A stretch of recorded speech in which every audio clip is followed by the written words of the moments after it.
प्रिय मित्रों, नमो बुद्धाय। मैं अमर चंद्रा अपने चैनल बोधि सुविचार के माध्यम से धम्म पद का वर्णन करूंगा। यहाँ पर आज शीलों की बात हो रही है कि मनुष्यों के लिए शील का महत्व क्या है। तथागत बुद्ध ने सभी व्यक्तियों के लिए जो घर में रहते हैं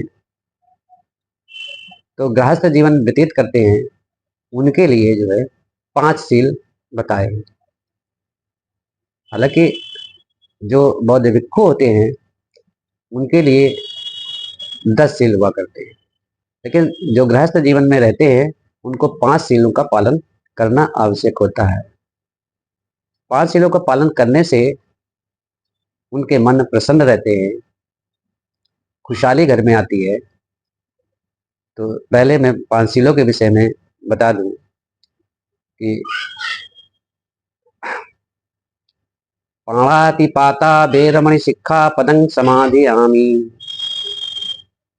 आदिन्ना दाना वेरमणि सिक्खापदं समाधियामि। मूषावादा वेरमणि सिक्खापदं समाधियामि। कामेषु मिच्छाचारा वेरमणि सिक्खापदं समाधियामि। सुरामेरय मज्जपमादट्ठाना वेरमणि सिक्खापदं समाधियामि। ये 5 शील है। जो पहला शील है पाणातिपाता वेरमणि सिक्खापदं समाधियामि, उसमें तथागत बुद्ध ने बताया है कि मनुष्यों को जो गृहस्थ जीवन में रहते हैं तो उनको हमेशा याद रखना चाहिए किसी भी प्राणी व्यक्ति की हत्या नहीं करना है। दूसरा, आदिन्ना दाना वेरमणि सिक्खापदं समाधियामि, उन्हें किसी भी प्रकार की चोरी नहीं करना है। तीसरा शील उन्होंने बताया है मूषावादा वेरमणि सिक्खापदं समाधियामि, इसमें हमें झूठ नहीं बोलना है। चौथा बताया कामेषु मिच्छाचारे वेरमणि सिक्खापदं समाधियामि। चौथा शील उन्होंने बताया है कि कामेषु मिच्छाचारे वेरमणि सिक्खापदं समाधियामि, यानी काम वासना और व्यभिचार में मनुष्य को जीवन में अधिक नहीं रहना चाहिए। पांचवा शील उन्होंने बताया कि सुरा मेरई मज्ज पमादट्ठाना वेरमणि सिक्खापदं समाधियामि, यानी शराब और अन्य जैसे नशीले पदार्थों का सेवन नहीं करना है। तो ये 5 शील है जो भगवान तथागत बुद्ध ने बताए हैं, जिनका जो गृहस्थवासी हैं, गृहवासी हैं, उन सभी को पालन करना है, करने के लिए कहा है। नमो तस्स भगवतो अरहतो सम्मा सम्बुद्धस्स। नमो तस्स भगवतो अरहतो सम्मा सम्बुद्धस्स। नमो तस्स भगवतो अरहतो सम्मा सम्बुद्धस्स। आइए इस वीडियो में हम उसी खुब बग्गो से जो धम्मपद गाथा में दिया गया है उसी के विषय में चर्चा करते हैं। यथापि रुचिरं पुप्पं बलवन्तं निरंगंदंग एवं सुभाषिता वाचा अपला होति अकुंभको। अर्थात यथापि रुचिरं पुष्पं, जो बहुत सारे पुष्प है, सुंदर वर्णयुक्त पुष्प हैं, और वो ऐसे हों कि जिसमें किसी प्रकार की खुशबू न हो, निर्गंध हो, वो गंध युक्त न हो, तो ऐसे पुष्प वैसे ही होते हैं जैसे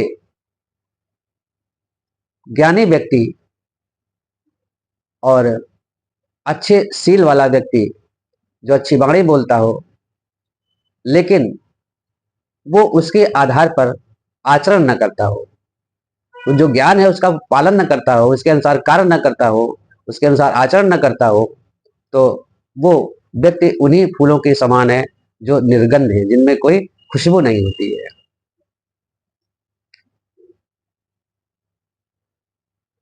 यथापि रुचम पुष्पम बणवंतम सगंधकं एवं सुभाषिता वाचा सफला होते कुब्बतो।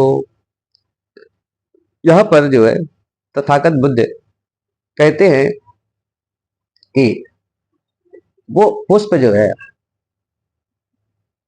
सुंदर वर्णयुक्त हैं, लेकिन उनमें वो गंध भी है, सुगंध भी है, अच्छे भी हैं और सुगंधित भी हैं।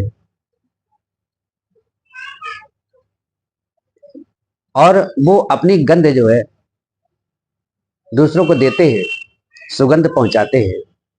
उसी तरह से ज्ञानी पुरुष जो होता है, जब अपना आचरण के अनुसार कार्य करता है और अपना ज्ञान दूसरों को देता है, तो वो उसकी वाणी निष्फल नहीं होती है, वो अच्छा होता है, सुभाषित वाणी वाला होता है। यथापि पुप्थरहितं कायिरा माला गुणे बहु एवं जातेन मच्चेन कर्तव्यम कुशलम बहु।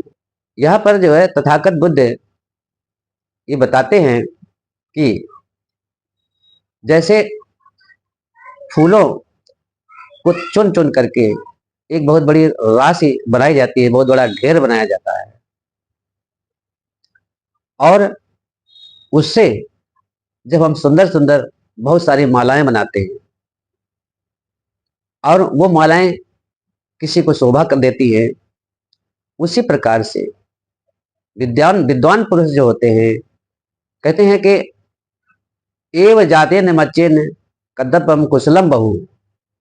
कहते हैं इसी प्रकार से ज्ञानी जन जो होते हैं वो ज्ञान अर्जन करते रहते हैं, और उस ज्ञान को जब अपनी वाणी से, अपने कुशल कार्यों से बहुत सारे पुण्य का कार्य करते हैं, बहुत सारा पुण्य करते हैं, तो पुण्य करने पर स्वयं तो जो है प्रसन्न रहते ही हैं और अन्य लोगों को भी प्रसन्न चित्त करते हैं। नाफुप्त गंधो पटिवात वेतिंचा चंदनम तगर मल्लिका वा सतच्च गंधो पटिवातेन सब्बा दिशा सबरिशो पवाती।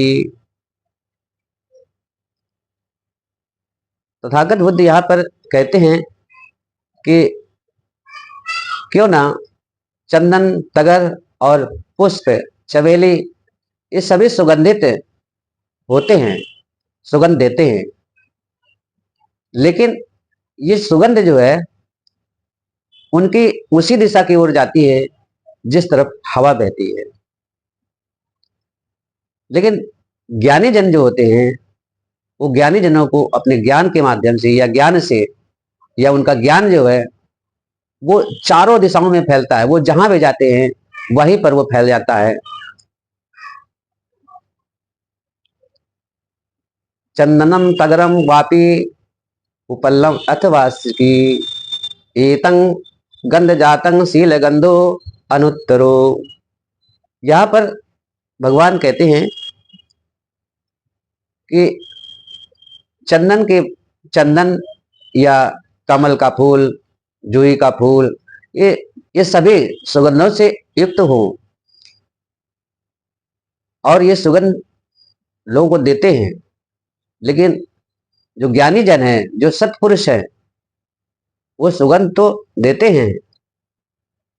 कहते हैं कि चंदन, तगर, कमल, जूही, ये सभी सुगंधों से वो तो देते हैं, लेकिन जो ज्ञानी जन होते हैं वो सील को अधिक, सीलों की सुगंध अधिक होती है उससे कहीं, यानी फूलों की जो सुगंध होती है उससे कहीं अधिक सुगंध जो है वो सीलों की होती है। सील को, कौन सा सील, जो हमने अभी 5 सील पहले बताए थे। तो ज्ञानी जन जो है वो सील को पसंद करते हैं, उसी को अपनाते हैं। अब अपमत्तो अय्यम गंधो यो तगरक चंदनी यो चा शीलवत्त गंधो वाति देवे से उत्तमो। यहाँ पर तथागत फिर कहते हैं कि जो फूलों की सुगंध है, जो चंदन है या चमेली है, इनकी जो सुगंध होती है वो तो होती है, लेकिन वो थोड़े समय के लिए होती है, अल्प मात्र होती है। कुछ देर के बाद वो सुगंध स्वतः समाप्त हो जाती है। लेकिन जो सीलों की सुगंध है, जो सीलों का ज्ञान है, वो सीलों का ज्ञान जो है वो मनुष्यों को तो पसंद है, लेकिन ये ज्ञान की जो सील देवताओं को भी पसंद है, और ये देवताओं को भी जाती है इनकी सुगंध है।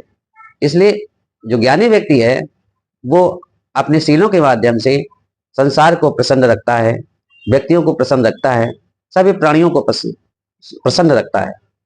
तेसम संपन्न शीलं अपमाद विहारिणं समदक्षा विमुत्तराणं मारो मग्गम ना विदन्ति।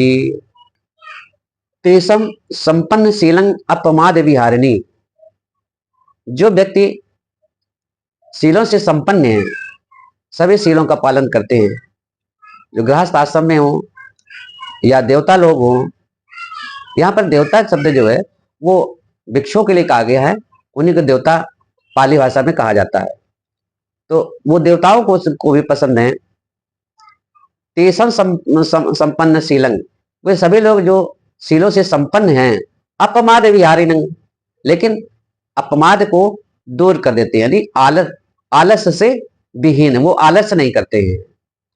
शील से संपन्न है और आलस से विहीन है, आलस नहीं करते हैं किसी तरह से। सम्मदक्षा विमुत्तानम मारो मग्गना विन्दन्ति, ऐसे लोगों को जो जिनको ये ज्ञान है, शील का ज्ञान है, कहते हैं विद्या चरण संपन्नो, जो विद्या से युक्त हैं, संपन्न हैं, ऐसे लोगों को मार जो है कभी उनको मार नहीं पाता है, और वो मार्ग से कभी भटकते नहीं है। मार शब्द यहाँ पर पाली भाषा का शब्द है, और यहाँ पर मार का अर्थ है रोगों से है, विविध रोगों से है, भिन्न भिन्न रोग जो उत्पन्न होते हैं उससे है। तो जो ज्ञानमान है, जो विद्या से युक्त लोग हैं, वो उस मार से डरते नहीं, वो मार को जो है किसी तरह से मार करके अपना रास्ता चुन लेते हैं। यथा संकार घानिसम उज्जितिसम महापथे पद्मम सत्यम जावेत सुगंधकम मनोरमम एवं संकार भूतेषु अंधभूते पथुजने अतिरोचते पज्जाए सम्मासम बुद्ध सावको। जैसे बड़ी सड़क के किनारे फेंके हुए कूड़ा कचरा जो जैसे फेंक दिया जाता है, और वहीं पर जो है सुगंधित पुष्प उगाता है, उसका पेड़ उगाता है, जिससे सुगंधित फल प्राप्त होते हैं। उसी प्रकार से कभी जो समाज से बहिष्कृत मनुष्य होते हैं, या उनके गरीबी के कारण, किस तरह से परेशानी के कारण वो दुखी रहते हैं, लेकिन उसमें भी कभी कभी ऐसा होता है कि बुद्ध जैसे महान पुरुष पैदा होते हैं। साथियों, इस वीडियो में आज इतना ही, और अगले वीडियो में हम बाल बग्गों के विषय में बताएंगे। तो साथियों, अगर ये वीडियो आपको पसंद आया हो तो सब्सक्राइब करें, सब्सक्राइब करना ना भूलें, और लाइक करें तथा बेल आइकन को जरूर दबाएं। नमो बुद्धाय।